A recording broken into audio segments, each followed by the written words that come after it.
عورت مرد کو خوش کرنے کے لیے کیا کیا کرتی ہے؟ عورت اندر بدل دیتی ہے، عورت باہر بدل دیتی ہے، عورت دل بھی بدل دیتی ہے، وجود بدل دیتی ہے، صرف اس لیے کہ وہ خوش رہے، ناراض نہ ہو، اس کی نظر نہ بدلے۔ مرد کہتا ہے کہ اکیلی عورت محفوظ نہیں ہوتی، لیکن یہ نہیں بتاتا کہ کس وجہ سے۔ عورت موم صرف اپنی پسند کے مرد کے لیے ہوتی ہے، ورنہ اس جیسا پتھر کوئی نہیں۔ شریف عورت جس سے ایک بار جڑ جائے، بس پھر وہی اس کا سب کچھ ہوتا ہے، کسی اور کے سائے کا بھی سوال پیدا نہیں ہوتا۔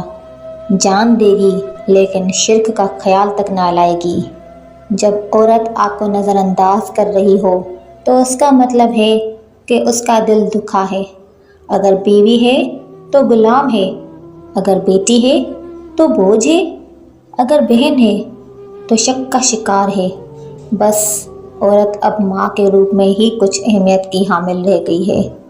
اگر کوئی مرد تمہیں چھوڑ دے تو دکھی ہونے کی بجائے خوش ہو جایا کرو، کیونکہ اسی میں آپ کی بہتری چھپی ہوتی ہے۔ جس مرد کی نظر میں محبت لباس اتارنے کا نام ہوتا ہے، اس کی نظر میں اس کی محبوبہ اور طوائف میں کوئی فرق نہیں ہوتا۔ جب کافی عرصے تک عورت کی جنسی ضرورت پوری نہ کی جائے تو وہ اس پھول کی طرح اپنی تازگی اور رنگت کھو دیتی ہے جو کھل جانے کے بعد مرجھا گیا ہو۔ اگر عورت بات بات پر ہنستی ہو تو اس کا مطلب ہے کہ وہ اندر سے بہت اکیلی اور چاہت کی طلبگار ہے۔